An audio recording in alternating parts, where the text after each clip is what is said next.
மாணவர்கள் எவரும் போதைக்கு அடிமையாகாதீர்கள். அடிமையானவர்கள் மீண்டதாக சரித்திரமில்லை. எனவே உங்களையும் சமூகத்தையும் பாதுகாத்துக் கொள்ளுங்கள். உங்கள் நலன் கருதி கல்வி டிவி. கல்வி டிவி வழங்கும் இலவச இணையவழி கல்வி சேவையினூடாக இணைந்து கொண்டிருக்கிற அனைத்து மாணவ செல்வங்களுக்கும் எனது இணைய வணக்கத்தை கூறிக்கொண்டு இன்றைக்கு நாங்கள் தரம் 10 விஞ்ஞான பாடத்தில் உள்ள ஓட்டமின்னியல் என்ற பாடத்தினுடைய 3வது வகுப்பில் இணைஞ்சிருக்கிறோம். நாங்கள் ஆரம்பத்தில் ஒரு வகுப்பு பார்த்தோன்னா நிலைமின்னியல்னு சொல்லி, பிறகு 2வது வீடியோவில் அந்த ஓமின் விதி வரைக்குமே கதைச்சினாங்க. 2வது வகுப்பு வீடியோவில் ஓமின் விதி வரைக்குமே கதைச்சினாங்க. இன்றைக்கி 3வது வீடியோவில் அதனுடைய தொடர்ச்சியாக நாங்கள் இணைஞ்சிருக்கோம். ரைட், இன்றைக்கு ஓட்டமின்னியல் என்ற வகுப்பில் பாடத்தில் உள்ள 3வது வகுப்பில் இணைஞ்சிருக்கிறோம். Right, okay. இன்றைக்கி பாருங்கள், கடைசி வகுப்பில் நான் இந்த ஜோர்ஜ் சைமன் ஓமன்ற ஒரு விஞ்ஞானி கண்டுபிடிச்ச ஓமின் தொடர்பு V=IR என்ற ஒரு ஈக்குவேஷனை யூஸ் பண்ணி ஒரு ஈக்குவேஷனை ஃபைனலாக கண்டுபிடிச்சவர் ஜோர்ஜ் சைமன் ஓமன்ற விஞ்ஞானி எக்ஸ்பெரிமெண்ட் செஞ்சு இந்த V=IR என்ற ஒரு ஈக்குவேஷனை உருவாக்கி இருந்தவரை. இன்றைக்கு நாங்கள் தொடர்ச்சியாக ஒரு விஷயம், இன்றைக்கு தடையன்றதை பற்றி ஒரு சின்ன விளக்கம் மட்டும் கொடுத்துட்டு நான் இந்த பிரிவு உங்களை தொடர்ந்து கைக்கிறேன். இந்த தடையன்றவர் தானே ஆர்ன்றவர் கான்ஸ்டன்ட், ஒரு மாறிலி கிடைச்சது எனக்கு. V என்றதை வந்து y அச்சிலையும் மின்னோட்டத்தை அது வோல்டேஜை y அச்சிலையும் மின்னோட்டத்தை x அச்சிலையும் வச்சு நான் ஒரு மாற்றத்தை எடுக்கக்குள்ள எனக்கு தடை வந்து கிடைச்சது. என்ன நேர்கோட்டு வரைவு கிடைச்சது. நேர்கோட்டு வரைவு கிரேடியன் படித்திறன் வந்து எனக்கு தடையை தந்தது, கடத்தியினுடைய தடையை தந்தது. அந்த தடை கடத்தியின் தடை ஒன்று செல்வாக்கு செலுத்துகிற காரணிகள் கொஞ்சம் இருக்குது பாருங்க. சொன்ன சின்ன விஷயம் தான் சொல்கிறேன், நோட் பண்ணி வச்சுக்கொள்ளுங்க. கடத்தி ஒன்றின் தடை மீது, தடை என்றது ஆர் ரெசிஸ்டன்ஸ், ரைட், தடை மீது செல்வாக்கு செலுத்துகின்ற காரணிகள். கடத்தி எப்படிப்பட்ட டைப்பான கடத்தியாக இருந்தால் எப்படிப்பட்ட தடைகள் இருக்கும். இது வந்து V=IR சுற்றுக்கு, மின் சுற்றுக்கு, சர்க்கிட்டுக்கு பயன்படுத்துறது. Right, V=IR equation. நான் இப்போ தனியாக ஒரு கம்பி எடுத்து அந்த கம்பியில் உள்ள தடை கம்பிக்கு கம்பி தடை மாறும். இப்போ செப்பு கம்பியை பயன்படுத்துவான் சில இடத்துல மின்னோட்டத்தை கடத்துறதுக்கு, சில இடத்துல அலுமினிய கம்பிகளை பயன்படுத்துவான், சில இடங்களில் வெள்ளி கம்பிகளை பயன்படுத்துவான், தங்க கம்பி கூட மின்ன கிடக்கும். தங்க கம்பியை மின்னோட்டத்துக்கு தங்க கம்பியை வச்சு என்ன நடக்குது, அப்படி வெட்டி எடுத்துக்கால் அவருக்கு கொண்டு போயிடுவாங்க. என்ன வியாபாரம் பண்ணலாம் என்ன தங்கத்தை வச்சு. அப்போ தங்கத்தில் மின்னோட்டத்தை கடத்தாங்க அவங்களுக்கு போட மாட்டாங்க ரோட்டு வழி. ரோட்டு வழியை செப்பு கம்பி அலுமினிய கம்பி அதில் தான் போடுவாங்க. அது தங்கமும் நல்லா மின்ன கடத்தும், அது உலோகம் தானே. நான் சொன்னால் உலோகங்கள் மின்ன கடத்த மாட்டேன். Right, okay. இப்போ பாரு, அப்படி கம்பிக்கு கம்பி பயன்படுத்துகிற உலோகங்களுக்கு ஏற்ற மாதிரி தடைத்திறன் மாறுபடும்.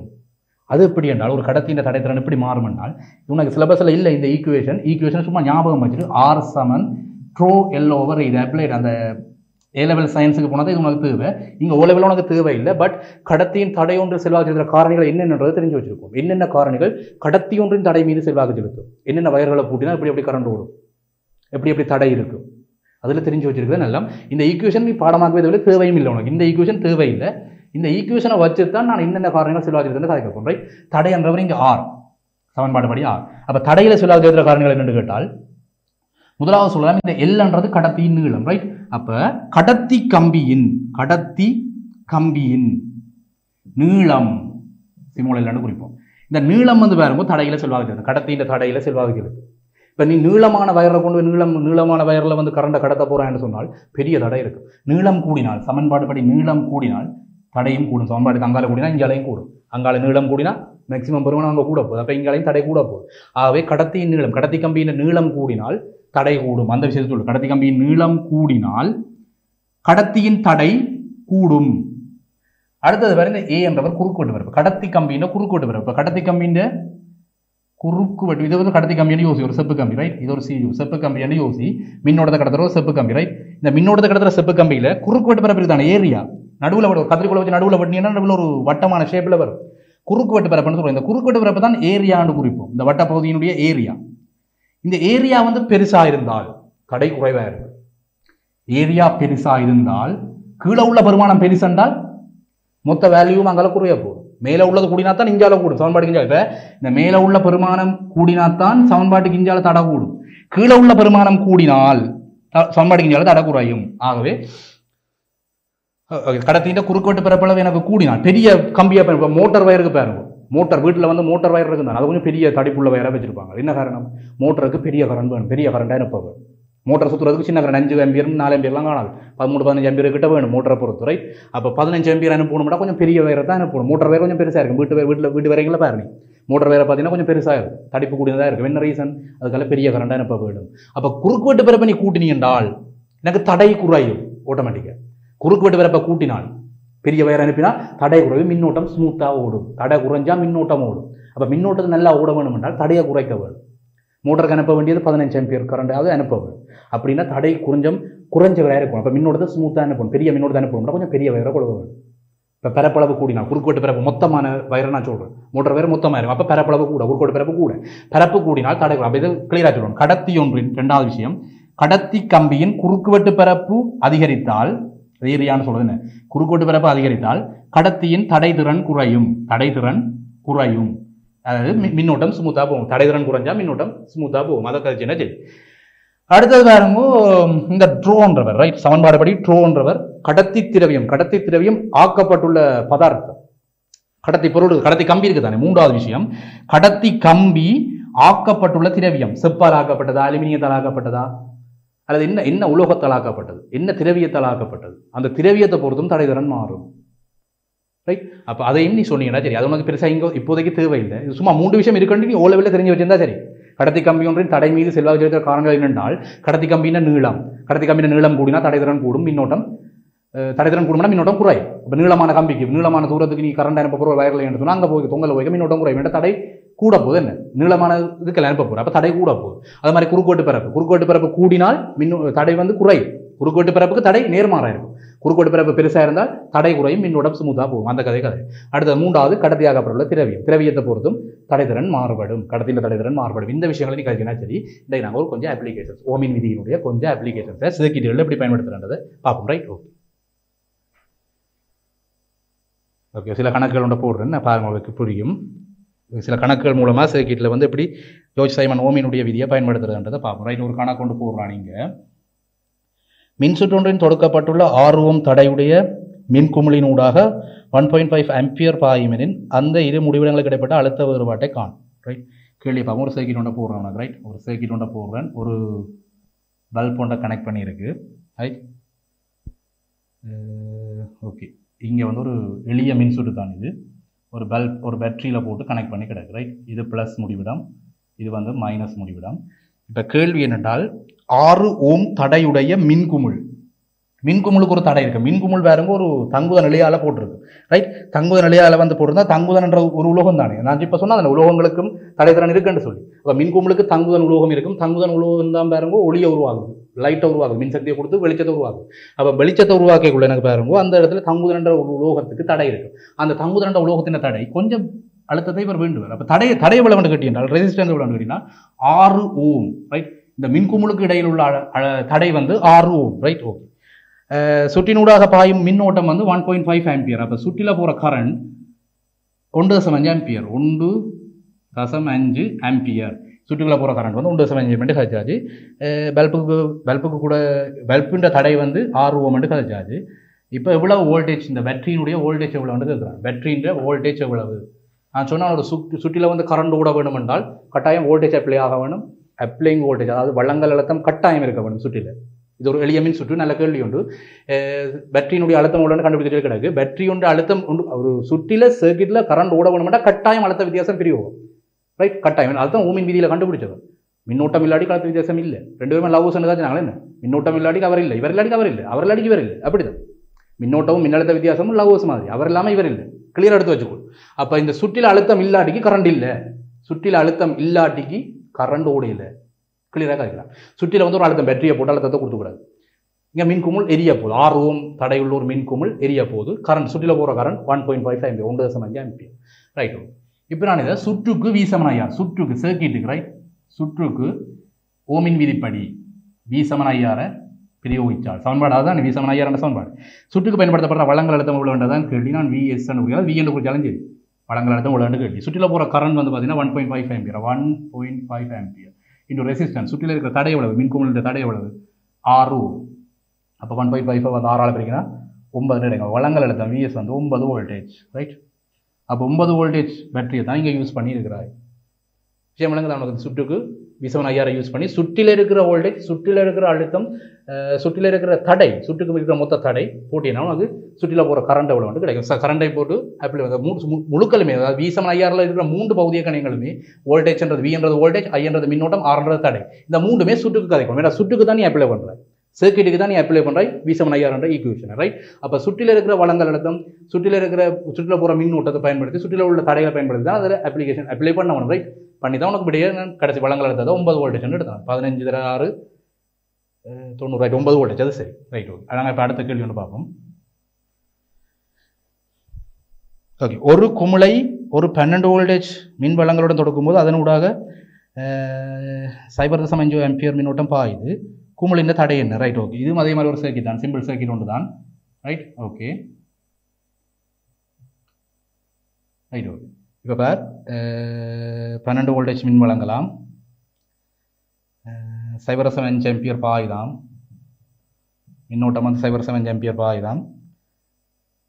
இப்போ குமிழ் ஆக்கப்பட்டுள்ள தடை, குமிழ் ஆக்கப்பட்டுள்ள திரவியம் வந்து மோஸ்ட்லி தங்குதன் தான். பழைய காலத்து மின் குமிழ்கள் எல்லாம் பாருங்க தங்குதனால தான் ஆக்கப்பட்டிருக்கு. மஞ்சள் நிற ஒளியை வெளியேற்றும். இப்போ வரதெல்லாம் எல்இடி லைட் தான். எல்இடி லைட்டில் நிறைய சர்க்கிட், எலக்ட்ரானிக் சர்க்கிட்களை யூஸ் பண்ணுவாங்க, டிரான்சிஸ்டரை யூஸ் பண்ணுவாங்க. யூஸ் பண்ணி அதாவது வெப்பமாக இழக்கப்படுகிற சக்தியை மிக குறைந்த அளவு எடுத்து பெருமளவான மின்சக்தி உருவாகும். மின்சக்தியை வந்து பெருமளவில் வெளிச்ச சக்தியாக மாற்றுவாங்க. வெப்ப சக்தியை குறைச்சி வெளிச்ச சக்தியாக மாற்றுவாங்க. பெருமளவான வினைத்திறனான மின்குமிழ்களை இப்போ கண்டுபிடிச்சிருக்காங்க எலக்ட்ரானிக் சர்க்கிட்களை யூஸ் பண்ணி. Right, okay. டயோடுகள், இருவாயிகள், டிரான்சிஸ்டர்களை யூஸ் பண்ணி அதில் பின்னுக்கு படிப்பார். ரைட், எலக்ட்ரானிக் ஒரு பாடத்துக்குள்ள நீ அதை பற்றி தெளிவாக படிப்பேன். நாங்கள் இந்த கேள்வியோட இருப்போம். இப்போ தடை எவ்வளவு? இந்த மின்குமிழுக்கு குறுக்க இருக்கிற தடை, மின்குமிழ் ஆக்கப்பட்டுள்ள திரவியத்தினுடைய தடை என்னன்றதான் கேள்வி. Right, okay. அப்போ சுற்றுக்கு V = IR. சுற்றுக்கு ஓமின் விதிப்படி V = IR. இந்த ஓமின் விதியை பிரயோகிக்க முதல் ஒரு சர்க்கிட் இருந்து உங்களோட கேள்வி கேட்டால் நீ சில விஷயங்கள் ரெண்டு விஷயங்களை மட்டும் செக் பண்ணினா சரி. செக் பண்ணிட்டு நீ கேள்விக்க போ. விளங்குறதுக்காக இருக்கிறேன். சில அப்படி உனக்கு ஆக குழப்பற மாதிரி கேள்வி போட மாட்டாங்க. ஓலெவல்ல எதுக்கு நீ செக் பண்ணிட்டு போ. என்னென்ன விஷயங்கள் செக் பண்ணணும்னால், சுற்றுக்கு வந்து அழுத்த வித்தியாசம் பிரயோகிக்கப்பட்டிருக்கா? முதலாவது விஷயம், சுற்றில அழுத்த வித்தியாசம் பிரயோகிக்கப்பட்டிருக்கான்றது செக் பண்ணிக்கொள். அழுத்த வித்தியாசம் இல்லாத எந்த ஒரு மின் சுற்றிலையும் மின்னோட்டம் ஓடாது. கிளியரா சொல்லலாம். அழுத்த வித்தியாசம் பிரயோகிக்கப்படாத எந்த ஒரு மின் சுற்றிலையும் மின்னோட்டம் ஓடாது. அதை கிளியராக எடுத்துக்கொள்ளுங்க. ஸோ சுற்றில அழுத்த வித்தியாசம் பிரயோகிக்கப்பட்டிருக்கான்றது எந்த ஒரு கழிசி இயக்கையும் செக் பண்ணிக்கொள்ளும். முதலாவது விஷயம். அடுத்த விஷயம், சுற்று பூரணப்படுத்தப்பட்டிருக்கா? ரெண்டாவது விஷயம், பிளஸ்ல இருந்து வெளிக்கிற கரண்ட், பேட்டரியினுடைய பிளஸ்ல இருந்து வெளிக்கிற கரண்ட் பேட்டரியுடைய மைனஸுக்கு வருதான்றதை செக் பண்ணிக்கொள்ளும். பிளஸ்ல இருந்து வெளிக்கிற கரண்ட் இப்படி போய் பல்புக்குள்ள போய் மைனஸில் வரும், கடத்தி கம்பி வழியே வரப்போகுது கரண்ட். அப்போ எங்களுக்கு அதுவும் ஓகே. அப்போ ரெண்டு விஷயம் சரியா இருந்தால் நீ V = IR பிரயோகிக்கலாம். சுற்றில கரண்டோட போகுது. ரைட், இப்போ V = IR பிரயோகிக்க போகிறேன். வளங்கள் அழுத்தம் எனக்கு 12 வோல்டேஜ்னு சொல்லியாச்சு. அப்போ 12 வோல்டேஜ் பிரயோகிக்க போகிறேன். சுற்றில போகிற கரண்ட் வந்து எனக்கு 0.5 ஆம்பியர்னு சொல்லியாச்சு. இன்டூ ரெசிஸ்டன்ஸ், தடை தான் கேள்வி எனக்கு. அப்போ தடையை கண்டுபிடிக்கணும் என்றால் 12 வந்து அரியால் பிரிக்கணும். என்ன? Right, okay. இதை சுருக்கி எடுத்தீங்கன்னா உனக்கு 24 ஓம் வரும். என்ன? ஓகே. தடை வந்து 24 ஓம். தடையை அளக்குற அலகு பாருங்க. தடை என்ன சொல்ல, தடைன்றது வந்து பாருங்க ஓமில் அளக்குறது. அதை சொல்ல மிஸ் பண்ணிடுறேன். என்ன? V = IR ஈக்குவேஷன் படி வோல்டேஜை வந்து வியில் அளப்போம். அதாவது கரண்ட் ஐன்றது மின்னோட்டத்தை வந்து ஆம்பியரில் அளப்போம். தடையை வந்து பாருங்க ஓமில் அளப்போம். ஓம்ன்றது ஒரு அலகு. தடைக்கு அளக்குற அலகு வந்து ஓம். ரைட், ஓம்ன்ற அலகு தெரிஞ்சு வச்சுக்கோங்க. இந்த மாறிலி என்று ஒன்று எடுத்த நாங்கள் தான் இந்த ஓமின் விதியில இருந்து மின்னோட்டத்தை மாற்றி வோல்டேஜில் வர டிஃபரன்ஸை காட்டி ஒரு கிராஃப் பண்ணி நேர்கோட்டு வரை வந்தது. அதனுடைய படித்திறன் வந்து தான் தடை என்று சொன்னாங்க. அந்த தடையினுடைய அலகு ஓம். ரைட், அந்த ஓமில் தான் 24 ஓம் மட்டும் கொடுத்தீங்கன்னா சரி. நாங்கள் இப்போ அடுத்த கேள்வியோட பார்ப்போம். ஒரு நைக்ரோம் கம்பி சுருளின் தடை 10 ஓம் ஆகும். அதனை ஒரு மின் வளங்களுடன் தொடுக்கும்போது அதனோடு 0.6 ஆம்பியர் ஓட்டம் பாயுது என்றால் மின் வளங்கள்ல இருந்து கிடைக்கிற அழுத்தம். ரைட், ஒரு நைக்ரோம் கம்பி சுருள் ஒன்றே இருக்கா? ஓகே, ஒரு நைக்ரோம் கம்பி சுருள் ஒன்று இருக்குதா? அந்த சுருளினுடைய தடை ரெசிஸ்டன்ஸ் வந்து 10 ஓம். 10 ஓம் தடையுள்ள நைக்ரோம் கம்பி சுருள். இந்த சுருளுக்குள்ளால போகிற கரண்ட், ரைட், இந்த சுருளுக்குள்ளால போகிற மின்னோட்டம் 0.6 ஆம்பியராம். அப்படி மின்னோட்டம் போகுது. இப்போ இது ஒரு வளங்கள் அழுத்தத்தோடு இணைக்கப்பட்டுக்கிறது. இந்த அழுத்தம் எவ்வளவுன்றதுதான் கேள்வி. ரைட், சுற்றின தடை கிடக்கு, சுற்றுக்கு வந்து தடை இருக்குது, போகிற மின்னோட்டம் கிடக்கு. இப்போ வளங்கள் அழுத்தம் வோல்டேஜ்ன்றது எவ்வளவுன்றதுதான் கேள்வி. Right, okay. அப்போ சுற்றில முதல்ல என்ன செக் பண்ணணும்? சுற்றில வந்து மின்னழுத்தம் பிரிவைக்கப்பட்டிருக்கான்னு செக் பண்ணணும். மின்னோட்டம் இந்த பேட்டரியை போட்டு கனெக்ட் பண்ணிக்கிறது. அப்போ மின்னழுத்த வித்தியாசம் பிரிவைக்கப்பட்டிருக்காது. அடுத்தது என்ன செக் பண்ணணும்? சுற்றில கரண்ட் ஃபுல்லாக ஓடும். அதாவது ப்ளஸ்ல இருந்து வெளிக்கிற கரண்ட் மைனஸுக்கு வருதான்னு செக் பண்ணணும். அப்போ ப்ளஸ்ல இருந்து வெளிக்கிற கரண்ட் மைனஸுக்கு வருதான்னு செக் பண்ணணும். ஏன் செக் பண்ணணும் கட்டாயமான சொல்கிறேன் என்றால், இடையே எங்கேயாவது வயர் அறந்திருந்தால், இப்போ வயரிங் போய் ஹவுஸ் வயரிங் பண்ண போகிறேன், வீட்டுக்கு நீ வயரிங் பண்ண போகிறான்னு சொன்னால் இடையே எங்கேயாவது எலி போய் அரிச்சிருக்கும், சில எறும்புகள் போய் அரிச்சிருக்கும், வயரை அரிச்சிருந்தால் அது கரண்ட் ஓடாது. அந்த சர்க்கிட் வந்து அந்த லைன் வந்து ஒர்க் பண்ணாது. அப்போ நீ செக் பண்ணுறதுக்கு உனக்கு நல்ல அடிப்படையான மின்னியல் தொடர்பான அறிவு இருக்க வேணும். என்ன? அப்போ அடிப்படையான அறிவு இங்கே தான் கிடைக்க போகுது. ரெண்டு விஷயங்கள் செக் பண்ணணும். ஒன்று அழுத்த வித்தியாசம் பிரிவிக்கப்பட்டிருக்கா, சுற்றுக்கு பேட்டரியை போட்டு கனெக்ட் பண்ணிடுறா, அழுத்த வித்தியாசம் ஓகே. ரெண்டாவது விஷயம், சுற்று பூரணப்படுத்தப்படுறா. ப்ளஸ்லேருந்து வலிக்கிற கரண்ட் மைனஸை வந்து தொடுதான். செக் பண்ணு. ப்ளஸ்லேருந்து வலிக்கிற கரண்ட் இப்படி வலிக்கிற கரண்ட் இதுக்கால போய் நைக்ரோம் கம்பி சுருளுக்கால போய் இப்படி வந்து மைனஸை தொடுது. ஆகவே அதுவும் ஓகே. ரெண்டு நிபந்தனையும் ஓகேனா V = IR பிரிவுகள் நேரடியாக V = IR ஓமின் விதி. அதாவது வடிவ எழுதணும். சுற்றுக்கு ஓமின் விதியை பிரயோகிக்க. ஓமின் விதி என்றது என்ன? வீசமனாகிய ஓமின் விதியில் எடுக்கப்பட்ட சமன்பாடு. ஓமின் விதி என்றா என்ன? மின்னழுத்தம் மின்னோட்டத்தில் வர்ற மாற்றத்துக்கு மின்னழுத்தம் மாறுது. வீசமன் ஐஆர் அந்த ஈக்குவேஷன் என்ன? ஓமின் விதி என்றா என்னென்று எழுத சொல்லி கேட்பாங்க எக்ஸாம்பிள். அதெல்லாம் நீங்க கிளியரா இருக்கும். என்ன கடத்தின் வெப்பநிலை மாறாத வரைக்கும், கடத்தின் வெப்பநிலையை மாறாத வரைக்கும் மின்னோட்டத்துக்கு மின்னழுத்த வித்தியாசத்துக்கு நேர்வித சமதத்துவத்தில் இருக்கும். மின்னழுத்த வித்தியாசம் வந்து மின்னோட்டத்துக்கு நேர்வித சமதத்துவத்தில் இருக்கும். அந்த விஷயத்துக்கு ஆச்சுன்னா சரி. மின்னழுத்த வித்தியாசம் மின்னோட்டத்துக்கு நேர்வித சமதத்துவத்தில் இருக்கும், கடத்தின் வெப்பநிலையை மாறாத வரைக்கும். அந்த விஷயத்துக்கு ஆச்சுன்னா சரி. ஓகே. அப்போ வீசமன் ஐஆர்ன்றதை யூஸ் பண்ணி நீங்கள் எடுக்க போகிற உனக்கு வோல்டேஜ் அப்ளைங் வோல்டேஜ் தான் வேணும். என்ன அப்போ மின்னோட்டம் வந்து 0.6 ஆம்பியர். தடை பார்த்தி என்றால் சுற்றுக்கு பயன்படுத்தப்படுற தடை வந்து பார்த்தீங்கன்னு சொன்னால் 10 ஓம். சுருக்கி எடுத்தோன்னா வோல்டேஜ் கிடைக்கும் 6 வோல்ட். ரைட். அப்போ இந்த வெற்றின் அழுத்தம் வந்து 6 வோல்ட். ரைட். ஓகே, விஷயம் ஓகே தானே. அடுத்து நான் 3வது கேள்வி பார்ப்போம். இன்னொரு கேள்வி பார்ப்போம்.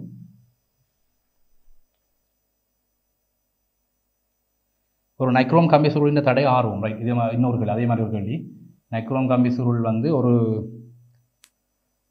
பேட்டரியில் கனெக்ட் பண்ணி கிடக்கு, 3 வோல்டேஜ் பேட்டரியில் கனெக்ட் பண்ணி கிடக்கு. இந்த கம்பி சுருளின் தடை வந்து 6 ஓம் என்றால் ஆம்பியர் எவ்வளோ கரண்ட் இந்த சுற்றில கூட போகுது. ரைட். சுற்றில போகிற கரண்ட் எவ்வளோன்றதான் கேள்வி. இது ப்ளஸ் முடிவிடம், இது மைனஸ் முடிவிடம். வழங்கழுத்தம் வழங்கப்படுகிறது 3 வோல்டேஜ் என்று சொல்லக்கூடிய வழங்கழுத்தம் வழங்கப்படுகிறது. சுற்றில வந்து மின்னோட்டம் ப்ளஸ்ல இருந்து வலிக்கிற மின்னோட்டம் மைனஸை வந்து தொடுவது. ஆகவே சுற்று பூரணப்படுத்தப்படுகிறது, வழங்கழுத்தம் இருக்குது. வீசமன் ஐஆர் நேரடியாக பயன்படுத்துகிறேன். வீசமன் ஐஆர் சுற்றுக்கு ஓமின் விதியை பிரயோகிக்கின்ற சொல்ல நீ கட்டாயம் எழுதி ஆகும். சுற்றுக்கு ஓமின் விதியை பிரயோகிக்க. அப்போ சுற்றில உள்ள விஷயங்களை பற்றி தான் கலைக்க போகிறோம். வோல்டேஜ் தான் நமக்கு 3 வோல்டேஜ் கிடக்கு. அப்ளை பண்ணுறது வோல்டேஜ் வந்து 3 வோல்டேஜ். வழங்கழுத்தம் பேட்டரியில் வழங்கழுத்தம் 3 வோல்டேஜ் கிடக்கு. உனக்கு தடை மின்னோட்டம் தான் எவ்வளோ வேணும்? சுற்றில ஒரு மின்னோட்டம் தான் வேணும். தடை வந்து சொல்லியிருக்கான் 6 ஓம்னு சொல்லி. இதை சுருக்கி எடுத்தீங்கன்னு சொன்னால் உனக்கு 0.5 ஆம்பியர் கிடைக்கும். ரைட். ஓகே. அப்போ மின்னோட்டத்தின் அளவு, சுற்றில போகிற மின்னோட்டத்தின் அளவு 0.5 ஆம்பியர். ரைட். ஓகே.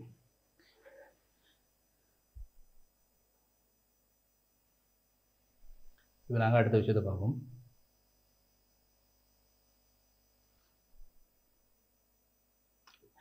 இப்போ எல்லாம் கணக்கெல்லாம் அப்ளிகேஷன் எல்லாம் உங்களுக்கு கிளியராக விளங்கிடுறேன். ஓமின் விதிகளில் வந்து அப்ளிகேஷன் கிளியராக விளங்கிடுது. இப்போ ஓமின் விதி என்னடா பேசிக்காக நான் ஒரு விஷயத்தை இடைக்க சொல்ல மறந்துட்டேன், விடுபட்டுடுது. அது என்ன விஷயம்னு கேட்டால் ஓமின் விதி வந்து நான் ப்ராக்டிக்கலாக உங்களுக்கு எக்ஸ்பிளைன் பண்ணிட்டேன். ஒரு சர்க்கிட் ஒன்றை உருவாக்கி சர்க்கிட்டில் வந்து மின்னோட்டத்தை மாற்றி, இந்த மின்னோட்டத்தை மாற்றுறதால வோல்டேஜில் ஒரு டிஃப்ரென்ஸ் வரும். மின்னோட்டம் இல்லாமல் வோல்டேஜ் இல்லை. 2 பேருமே லவ்ஸ்ன்னு சொன்னால் என்ன? அப்போ மின்னோட்டம் இல்லாமல் வோல்டேஜ் இல்லை, இவர் இல்லாட்டிக்கு அவர் இல்லை. ரைட். அப்போ மின்னோட்டத்தில் வர்ற மாற்றத்துக்கு வோல்டேஜ் எப்படி ரியாக்ட் ஆகுதுன்னு பார்த்து ஒரு கிராஃப் பண்ணி அதுலேருந்து ஒரு ஈக்குவேஷன் எடுத்துறாங்க. வீசமன் ஐஆர்ன்ற ஒரு ஈக்குவேஷன். ரைட். அதுதான் ஓமின் விதியிலிருந்து எடுக்கப்பட்ட சமன்பாடு. ஓமின் விதியை எழுதுன்னு சொல்லி எக்ஸாமில் சில கேட்கலாம். உங்கள்கிட்ட கட்டாயம் புக்கில் அது இருக்குது. அதனால கட்டாயம் வந்து உங்கள்கிட்ட எக்ஸாமில் கேட்கலாம். ஓமின் விதியை எழுதாண்டு நான் ப்ராக்டிக்கலாக எக்ஸ்பிளைன் பண்ணிவிட்டு உனக்கு என்ன விஷயம்ன்றது இருக்கிற விஷயம்ன்றது உனக்கு கிளியராக விளங்கிடுது. பட் தியரட்டிக்கலாக உனக்கு எக்ஸாமில் கேட்கலாம். வசனத்தில் எழுது, சொல்லில் எழுதாங்க.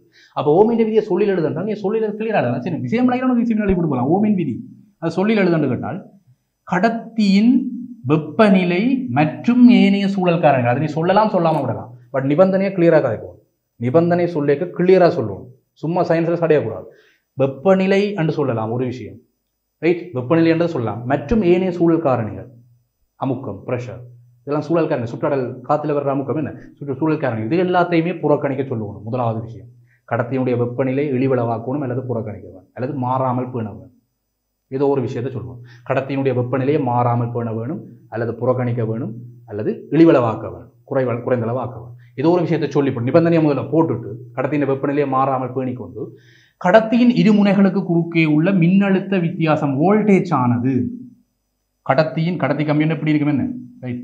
இந்த கடத்தி கம்பியினுடைய இரு முனைகள் 2 முனைகளுக்கும் உள்ள வோல்டேஜ் டிஃபரன்ஸ்ன்றது, அந்த வோல்டேஜ் டிஃபரன்ஸ் எப்படி இருக்கும் என்றால் கடத்திக்குள்ளால போகிற கரண்ட் இருக்கு பாருங்க, ஐ என்ற மின்னோட்டத்துக்கு நேர்வீத சமதத்துவத்தில் இருக்கும்.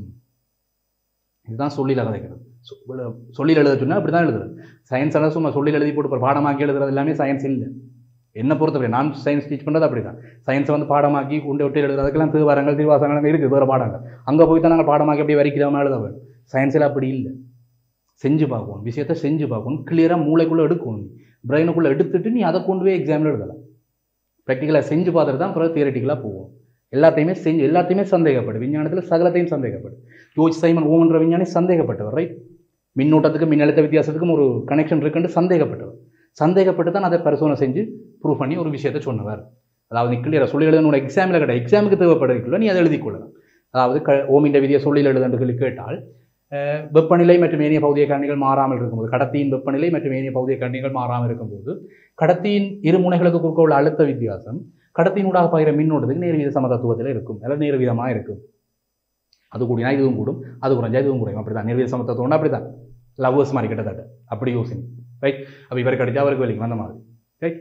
அப்படி யோசிச்சுக்கொள். அது என்னத்துக்கு என்னென்னா வோல்டேஜுக்கு ஆம்பியர், வோல்டேஜுக்கு கரண்ட். அப்போ அழுத்த வித்தியாசத்துக்கு மின்னோட்டம். அந்த ரெண்டு விஷயத்தையும் கழிச்சுட்டா சரி. இதான் ஓமின் விதியில் சொல்லில கதைக்கிறேன். ரைட். இந்த நாங்கள் ஒரு புது விஷயத்தை கதைக்கிறோம், தடைகள் என்ற ஒரு விஷயம். ரைட். தடைகளை போய் நான் சொன்னான் என்ன தடைகள் என்று சொன்னான். இப்போ தடைகளை வந்து சுற்றுகளை அளக்கிறதுக்கு சில உபகரணம் பயன்படுத்துவோம். இப்போ சர்க்கிட்டுகளை வந்து இவ்வளவு தடை இருக்குது, அதை வந்து மெஷர் பண்ணுறதுக்காக. இப்போ மின்னோட்டத்தை மெஷர் பண்ணுறதுக்கு நாங்கள் ஆம்பியர் மானியை யூஸ் பண்ணாங்க, வோல்டேஜை மெஷர் பண்ணுறதுக்கு வோல்ட் மானியை யூஸ் பண்ணாங்க. தடையை வந்து மெஷர் பண்ணுறதுக்கு நாங்கள் மல்டிமீட்டர்னு ஒரு கருவி இருக்கும், பல்மானின்னு சொல்கிறது மல்டிமீட்டர், அதுலேயும் தடையை யூஸ் பண்ணிக்கொள்ளலாம். அல்லது நாங்கள் ஒரு மின் சாதனம் ஒன்றை பொறுத்துறது, நிலையான தடைகள், மாறும் தடைகள், தடைகளே நிறைய டைப் இருக்குது. அப்போ நாங்கள் தடையிகள் என்று சொல்லக்கூடிய ஒரு உபகரணம், ரைட். தடையிகள் என்ற ஒரு உபகரணம் இருக்குது சர்க்கியூட்டில் பயன்படுத்தப்படுகிற தடையிகள். ரைட். தடைகள் என்று சொல்லக்கூடிய ஒரு உபகரணம் என்னத்தை, அது என்ன செய்ய போகின்றால், சுற்றில என்ன வேலையை செய்ய போகின்றால் மின்னோட்டத்தை கட்டுப்படுத்த போகுது. இப்போ சில கட்டுப்பாடு இல்லாமல் மின்னோட்டம் போகுது என்று சொன்னால், வயர்களால் கட்டுப்பாடு இல்லாமல் மின்னோட்டம் ஓடுது என்று சொன்னால் வயரை எரிஞ்சிடும், உருகிடும், நிறைய கரண்ட் போகுது. ஒரு சின்ன ஓட்டைகளால், சின்ன இடைவெளிக்குள்ளால் நிறைய கரண்ட் அனுப்பினு சொன்னால் அது ப்ரெஷர் தாங்காமல் உருகிடும், புகைக்கும். சில அந்த செகிரிலாம் பார்த்து புகைச்சு மணக்கும். அது என்ன ரீசன்? சின்ன கம்பிக்குள்ளால பெரிய கரண்ட் அனுப்புறது. அப்போ அதை கட்டுப்படுத்துறதுக்கு தான் தடைகளை பயன்படுத்துவோம், மின்னோட்டத்தை கட்டுப்படுத்துறது. இந்த வயருக்குள்ளால இவ்வளவு கரண்ட் தான் ஓட வேணும், 0.5 ஆம்பியர் தான் ஓட வேணும்ட்டால் அது ஒரு தடையை குறுக்கு ஒரு தடையை போட்டிங்கன்னா தடைக்குள்ளால கொஞ்சம் மின்னோட்டம் கட்டுப்படுத்தப்படும். ரைட். சர்க்கியூட்டில் போகிற கரண்ட்டை கட்டுப்படுத்துறது கிளியராக கேட்கும். சர்க்கியூட் ஒரு மின் சுற்றுக்கு பயன்படுத்தப்படுற மின் சுற்றில் ஊட போகிற மின்னோட்டத்தை கட்டுப்படுத்துவதற்காக இந்த தடைகளை பயன்படுத்துவோம். தடைகள் இந்த அளவு தடை பயன்படுத்தணும் எல்லாம் கல்குலேஷன் பண்ணி, ஓமின் விதியை பிரயோகிச்சு கல்குலேஷன் பண்ணி எவ்வளவு தடையை சுற்றில போடணும் பண்ணி இந்த தடைகளை பயன்படுத்தி தான் கதைப்போம். தடைகள் பாருங்க சில டைப்பில் இருக்குது. என்னென்ன வகையான தடைகள்? தடைகள் வந்து பாருங்க எங்களுக்கு பிரதானமாக 3 வகையான தடைகள் இருக்குது. 3 வகையான தடைகள் பிரதானமாக இருக்குது. அதில் 3 வகை என்ன கேட்டால், முதலாவது வகை நிலையான தடையி. நிலையான தடையி, தடை வேற, தடைகள் வேறு. தடைன்றது பௌதிக கணியம், வோல்டேஜ், மின்னோட்டம், மின்னழுத்த வித்தியாசம், மின்னோட்டம், அந்த மாதிரி. தடைன்றதும் ஒரு பௌதிக கணியம். தடைகள்ன்றது அந்த பௌதிக கணியத்தை அளக்க பயன்படுத்தப்படுறது. ரைட். சாரி, பௌதிக கணியம்ன்றது இந்த நிலையான தடைகள்ன்றது அந்த தடையை வந்து உருவாக்குறது, ஒரு மின்னோட்டத்துக்கு தடையை உருவாக்குற ஒரு கருவி. ரைட். அதுதான் இந்த தடை. ஒரு கோம்பனன்ட் சொல்லுவாங்க, எலக்ட்ரிக்கல் கோம்பனன்ட், தடை என்று சொல்கிறது. மின்னோட்டத்தில் ஒரு மின் சுற்றில வந்து தடையை உருவாக்குறதுக்காக பயன்படுத்தப்படுகிறது. முதலாவது நிலையான தடை. ரெண்டாவது பேருங்க மாறும் தடை. அது ஓமின் விதியில் நாங்கள் அப்ளிகேஷனில் பார்த்தாங்க என்ன மாறும் தடைன்றது தடைகள், மாறும் தடைகள் என்று இருக்குது. நிலையான தடைகள், மாறும் தடைகள். மூன்றாவது பேருங்க ஒளி உணரி தடைகள், LDR என்று குறிக்கிறார். அப்போ 3 தான் பிரதானமாக எங்களுக்கு சிலபஸில் இருக்கிறது. எங்களோட ஓ லெவல் சிலபஸ் இதை விட பெரிய பெரிய தடைகள்லாம் இருக்குது. நீங்கள் அட்வான்ஸ் லெவலில் போனீங்கன்னா படிப்பீங்க. எங்களுக்கு ஓ லெவலில் இருக்கிறது இந்த 3 தான். நிலையான தடைகள், மாறும் தடைகள், ஒளி உணரி தடைகள் என்று 3 பிரதான வகைகளாக தடைகளை பிரித்து படிக்க போகிறோம் எங்களோட படிக்கிற வசதிக்காக. தடைகள் பொதுவாக எதுக்காக சுற்றில பயன்படுத்தப்படுது? மின்னோட்டத்தை கட்டுப்படுத்துவதாக. கிளியராக எக்ஸாமில் கட்டாயம் கேட்பாங்க. தடைகள் வந்து எதுக்காக சுற்றில பயன்படுத்தப்படுது? மின்னோட்டத்தை கட்டுப்படுத்துவது, சுற்றில் பாயும் மின்னோட்டத்தை கட்டுப்படுத்துவதற்காகன்னு சொன்னால் தெளிவாக இருக்குது. ரைட். ஓகே. அப்போ தடைகளின் பிரதான வகைகள் என்னென்னு கேட்டால், நிலையான தடைகள், மாறும் தடைகள், ஒளி உணரி தடைகள், LDR, ஒளி உணரி தடைகள். இப்போ இந்த ஒவ்வொரு தடைகளை பற்றி நாங்கள் தெளிவாக தொடர்ச்சியாக படிப்போம். ரைட். ஓகே. இப்போ நிலையான தடைகள் அப்படின்னா என்னென்னு கேட்டீங்கன்னால், ஒரு திரவியம், நிலையான தடைகள் வந்து இப்படி குறியிருக்கு. நிலையான தடைகளை பற்றி முதல்ல பார்க்க போகிறோம். ரைட். நிலையான தடைகளை பற்றி முதல்ல பார்க்க போகிறோம். இந்த நிலையான தடைகளை எப்படி குறிகளில் குறிக்கிறான்னா, இப்படி குறிக்கலாம். சர்க்கியூட்டில் நிலையான தடைகளை இப்படி குறிக்கலாம், அல்லது இப்படியும் குறிக்கலாம். ரெண்டுமே தடைக்கான குறியீடு தான், தடைகளுக்கான குறியீடு தான். இந்த நிலையான தடை என்ற முதல்ல என்னென்று தெரிஞ்சால் தான் நான் சர்க்கியூட்டில் பயன்படுத்தலாம். நிலையான தடை என்ற முதல்ல என்னென்று தெரிய வேணும், எனக்கு தெரிஞ்சால் தான் நான் சர்க்கியூட்டில் பயன்படுத்தலாம். அப்போ நிலையான தடை என்ற என்னென்று கேட்டால், ஒரு தடை பெருமானம், ஒரு கருவி. தடை என்றது ஒரு கருவி மாதிரி யோசிரை. ஒரு சர்க்கியூட்டில் பயன்படுத்தப்படுற பெல்ப் மாதிரி. ஒரு சர்க்கியூட்டில் பெல்ப்பை பயன்படுத்த ஒளிய வேண்டுறதுக்காக, ஒரு சர்க்கியூட்டில் வந்து பேட்டரியை பயன்படுத்துது அழுத்தத்தை பிரயோகிக்கிறதுக்காக. அது மாதிரி ஒரு சர்க்கியூட்டில் வந்து தடைய கொழுவா என்னத்துக்காக? மின்னோட்டத்தை கட்டுப்படுத்துறதுக்காக. ரைட்டு. அப்போ தடை என்றது பாருங்க, இங்கே நிலையான தடை எப்படி இருக்குமென்று கேட்டால், இந்த சில பல்புகள், அந்த மத போட்டெல்லாம் இருக்குது தானே, சில எலக்ட்ரானிக்ஸ் சாமான்கள் நீங்கள் பார்த்தீங்கன்னா தெரியும், ரேடியோவோ அல்லது பல்புகளோ, சின்ன சின்ன LED பல்புகளோ, அதில் பார்த்தீங்கன்னா சில எலக்ட்ரானிக்ஸ் சாமான்களில் வந்து பார்த்தீங்கன்னு சொன்னால் அந்த வறுத்த அரிசி மாதிரி ஒரு வடிவம் இருக்குது. நீ பார்த்துருக்க, ஒரு வறுத்த அரிசி மாதிரி ஒரு வடிவம் ஒன்று இருக்கும், இப்படி இருக்கும். ரைட். ஒரு சின்னம் தானது. இந்த வளைவுகள் இதில் வந்து நிறம் பூசி, நிறப்பட்டியல்னு சொல்லுவாங்க, நிறம் பூசி ஒரு வறுத்த அரிசி மாதிரி வடிவத்தில் உண்டு இருக்குது. அதைத்தான் பாருங்க நாங்கள் நிலையான தடைன்னு சொல்லுவோம். ரைட். சில திரவிய பொருட்களால், சில வெள்ளி, தங்கம், அந்த மாதிரி சில நிறப்பட்டைகளால் ஒரு வடிவத்தில் இருக்கும். வரத்தரிசி வடிவத்தில் இருக்கும். அதைத்தான் நாங்கள் பாருங்கள் நிலையான தடை. ரைட், அதை பற்றி நான் உங்களுக்கு கிளியராக கதைக்கிறேன். Right, okay. நிலையான தடை வந்து பாருங்க, ஒரு நிலையான தடையின் தடைப்பெருமானம் எப்படி எடுக்கிறேன்னு கேட்டால், நிலையான தடையினுடைய தடைப்பெருமானம் எப்படி எடுக்கிறேன்னு கேட்டால், அந்த நிறம் இருக்குது தானே, ஒவ்வொரு தடையினுடைய உடலில் வந்து, அதாவது தடையினுடைய உடல்னு நான் சொல்கிறது அந்த உபகரணம், என்ன தடை என்ற உபகரணத்தில் இருக்கிற நிற குறிப்பீடுகளால் வந்து நாங்கள் வந்து அந்த தடைப்பெருமானத்தை மெஷர் பண்ணக்கூடிய மாதிரி இருக்கும். Right, okay. ஒரு தடையொன்றில் இதில் வந்து நிற குறியீடுகள் இருக்குது. நிற குறிப்பீட்டு முறையில் இந்த தடையினுடைய தடைப்பெருமானத்தை ஒரு 4, 5 அல்லது 4, 5 கோடுகள் இப்படி நிற குறிப்பீட்டு முறையில் இருக்குது. இது வந்து நிறம், இது வந்து சிவப்பு நிறம், இது வந்து கருப்பு நிறம், இது வந்து கபில நிறம், இது வந்து பொன் நிறம், அப்படி ஏதோ ஒரு நிறம். ரைட், இப்படி 4 நிறங்களால் நிற குறிப்பீட்டு முறையில் காட்டுறது தான் நாங்கள் நிலையான தடைகள். இது வந்து இந்த நிலையான தடைகள்ன்ற ஏன் அதுக்கு நிலையான தடைகள் பேர் வந்தான்னு கேட்டால், அந்த தடைகள், அதாவது நிற குறிப்பீட்டு முறையை பயன்படுத்தி ஒரு தடைப்பெருமானத்தை கண்டுபிடிக்கிறது தான் இந்த மெயினான விஷயம். இப்போ நிற குறிப்பீட்டு முறைகளை பயன்படுத்தி ஒரு தடையினுடைய தடைப்பெருமானத்தை கண்டால் அது கிட்டத்தட்ட ஒரு 1000 ஓம் என்று வருதென்றால், 1000 ஓம் தான் இந்த தடையினுடைய தடைப்பெருமானம் வருதென்றால், இந்த தடைப்பெருமானத்தினுடைய வேல்யூ மாறாது, ஒரு கன்ஸ்டன்டாக இருக்கும். ரைட், அப்போ தடைப்பெருமானத்தினுடைய வேல்யூ 1000 ஓம்ன்றது இங்கே மாறாத ஒரு நிலையான பெருமானத்தை கொண்டிருக்கும். அதனால தான் இந்த தடைக்கு பேர் நிலையான தடைகள். அப்போ தடைகள் நாங்கள் 3 டைப் இருக்குன்னு பார்த்தாங்க. என்ன நிலையான தடை, மாறும் தடைக்கு ரயோதட், நாங்கள் ஓமின் விதியில் பிரயோகித்த அந்த ரயோதட். அடுத்தது 3வது வந்து பார்த்தீங்கன்னு சொன்னால் ஒளி உணர் தடை, எல்டிஆர். இது வந்து பின்ன எலக்ட்ரானிக் சர்க்யூட்கள் எங்களுக்கு தரும் எல்டிஆர், ஒளி உணர் தடை. Right, okay. அப்போ இந்த நிலையான தடையை தான் இப்போ படிச்சினாங்க. நிலையான தடை என்னென்னு பார்த்தீங்கன்னு சொன்னால் ஒரு நிலையான பெருமானத்தை வச்சிருக்கக்கூடியவர். ரைட், ஒரு நிலையான தடைப்பெருமானத்தை வச்சிருக்கக்கூடியவர் தான் நாங்கள் நிலையான தடைகள் என்று கதைப்போம். அப்போ நிற குறிப்பீட்டு முறையில் இந்த நிலையான தடைகளை வந்து கால்குலேட் பண்ணுறது, மெஷர் பண்ணுறது. ரைட், ஒரு தடையில் வந்து நிற குறிப்பீட்டு நிறங்களில் வந்து அதை அடையாளப்படுத்தி இருப்பாங்க. என்னென்ன நிறத்தில் இருக்குன்னு நிறங்களில் வந்து அதை அடையாளப்படுத்தி இருப்பாங்க. அப்போ நிற குறிப்பீட்டு முறையில் நாங்கள் ஒரு தடை என்ற உபகரணத்தினுடைய தடைப்பெருமானத்தை மெஷர் பண்ணக்கூடிய மாதிரி இருக்கும். அப்போ அதை எப்படி அந்த மெஷர் பண்ணுறதுன்றதை பற்றி நாங்கள் தொடர்ச்சியாக தெளிவாக அடுத்தடுத்த வகுப்புல கிளியராக கற்றுப்போம். ஓகே, நன்றி மாணவர்களே. கல்வி டிவியில் புத்தம்புது நிகழ்ச்சிகளை உடனுக்குடன் பார்த்து மகிழ எமது ஃபேஸ்புக் மற்றும் யூடியூப் பக்கத்தை லைக் செய்யுங்கள்.